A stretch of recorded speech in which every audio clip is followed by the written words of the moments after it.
The first time I was ever in jail, I was in jail with the Boston Bombers. This is a serious situation. This affected everybody, especially New England. When the Boston Marathon was bombed and all those innocent lives were hurt, it affected the whole country. And that's where Boston Strong came from. Me, I'm from New Hampshire, not from Boston. But at that time, I had very serious people that I cared about, and they were in Dorchester, and they were all around the marathon. And when the whole city got locked down, it was a huge panic moment. Now, I was on the streets, free man at this time. Later on, I happened to get myself hemmed up. I got hemmed up in Haverhill, and I had a default warrant, meaning mandatory. I had to do 60 days. At that time, that was a situation. I had defaulted in Essex County, didn't show up. I blew court off. I got pulled over in Haverhill. They ran my shit.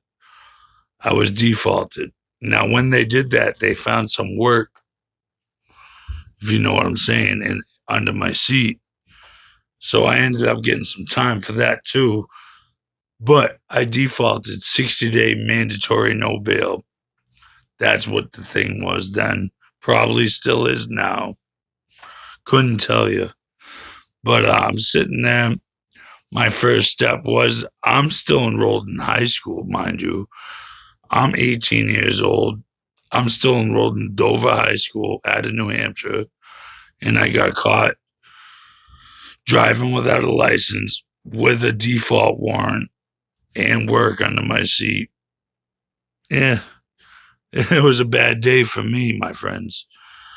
So I went to Middleton, and if you've been there, you've been there. It's a county jail, Essex County, but it's a big county jail. This place is a fucking camp, bro. So me being from a white boy from New Hampshire at the time, I was strung out. I had no meat on my bones at all. I was 153 pounds. And to be honest, I was more scared than I was confident because I was going through detox withdrawals from heroin and fentanyl. And this was all unraveling very fast. In my eyes, I thought I could buy my way out of it. At the time in New Hampshire, if you had money, they were giving you a bail. This whole 60-day mandatory hold was new to me, man. And that was crazy. So when I found out that, my mental state kind of it declined fast. And I saw some shit while I was in there. I went to the infirmary. I detoxed, man. I'm 18 years old in the infirmary, fucking kicking hard. I didn't know what the fuck was going on. Buddy next to me, the only dude from New Hampshire, decided to fucking and hang it up. You guys have heard that story, but it's on my YouTube. So that was my first couple days. And by the time I hit the block, at the time, Voc 1 was New Man's Block. Nowadays, it's the Village. So don't associate the two with each other, right? At the time, that was New Man's Block. And that's what it was like. Right from, if you go to the infirmary, it was almost like guaranteed going to Voc 1. Just a dorm style, pretty much a basketball court with fucking bunk beds on it, dude. And you're living right next to everybody. You have a community bathroom, all that. So it doesn't take long being in there to get classified for your charge. Mine was drugs and intent to distribute because the amount they caught. And my first charge. So they sent me to 80 upper. Not bad, whatever. This place is chill. It's 8-man cells, but it's better than being in a fucking basketball court full of random people, you know what I mean? You get to know your little 8-person cell, and you have a block, it's nice. So that was that until you have a certain individual that commits a certain crime that you can't allow to be living in the cell with you. If you know, you know, no chomos allowed. That's facts. So me being the youngster, you know, all gung ho, trying to make my way in on a 60-day hold. I'm trying to make my name, right? I did. And I moved on this person that's not allowed to be in the cell, landed myself in the hole. 18 years old, 120A, the hole, Essex County, Middleton. And at the time, this is 2013, 2014, borderline, and some serious people in there. And I got a good Sally. Shout out Shenard. I won't say his first name because I haven't talked to him, but regardless, the Boston Bombers, yeah, the co-defendants, they were there. Now, this had gone on while I was on the streets, and it affected, as I said earlier, a lot of people that, they shut the whole city down. I have people in Dorchester that can't move because the fucking marathon just got bombed. And now all of a sudden, fast forward maybe a month and a half, I'm in the box 128 in Middleton with these fucks, co-defendants down on the bottom tier. Now, I can't speak too much about it because obviously I'm not from Boston. I'm a New Hampshire boy.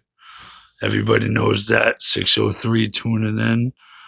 But the reality of the fact is I was there and I got to witness how these dudes got treated, which rightfully so, rightfully so.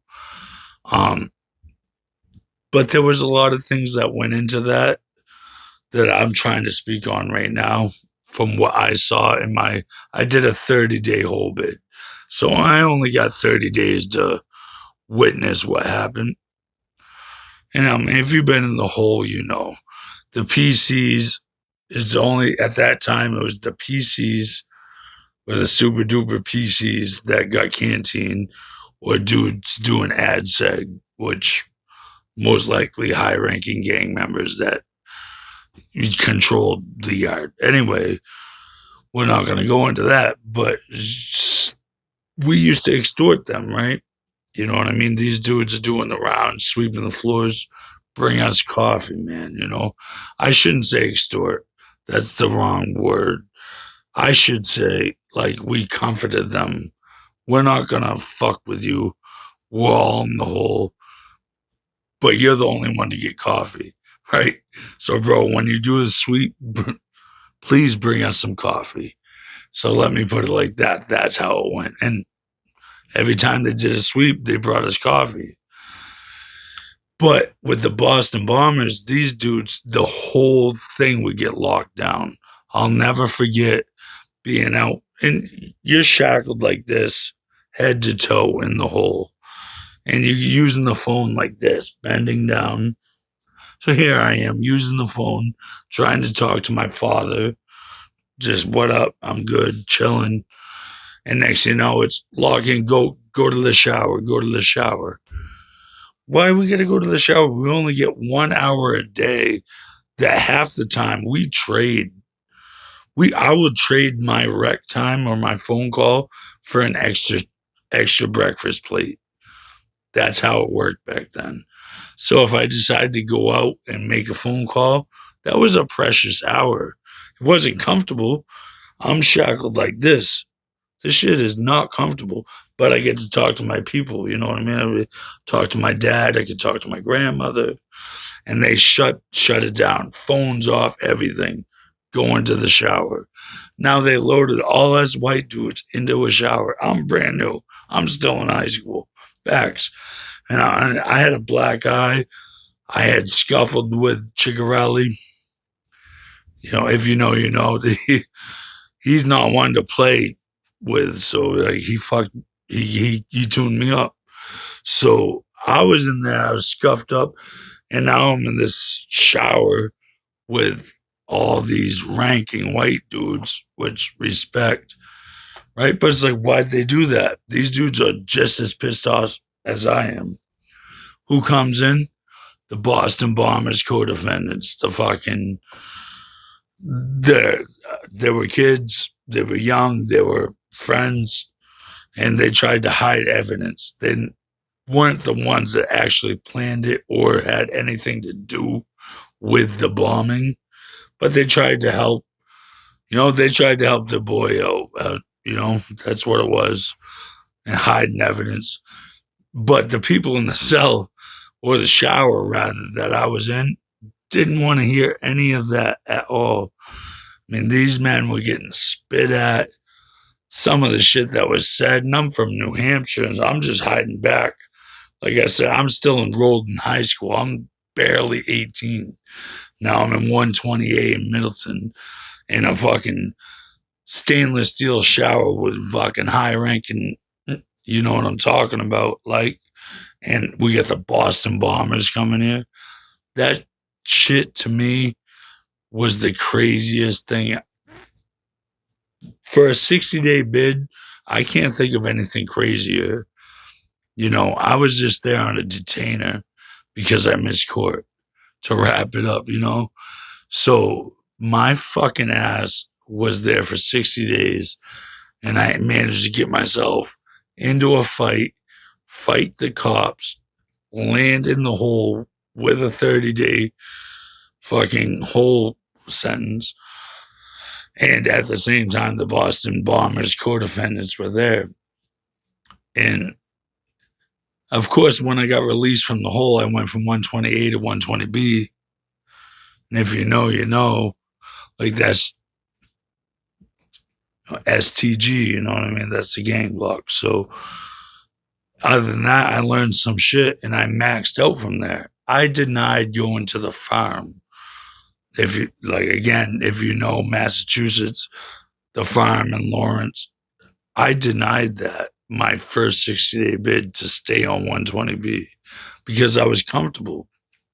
Because once you get comfortable and good in that environment, I would rather stay comfortable than go to a new one and risk getting in trouble. And, you know, that was just the first 60 days. But my cellie, Chenard, in the hole told me if I kept that mindset, I would end up doing prison time. And I wrote him off. I was young and I thought I knew something, right? I was fucking wrong. And he was fucking right because I ended up doing state time in my home state, New Hampshire. I did 5 years, been to Maine, I've been back to Middleton. So all that for what? You know, some fucking repertoire that doesn't really hold credit anymore around here. These dudes are allowed to just fuck off. Not me. This is a true story, and I was there with the Boston Bombers co-defendants. So, Bad Apple Fact 603 tuning in. My name's Mike Anderson. Love you guys. Peace.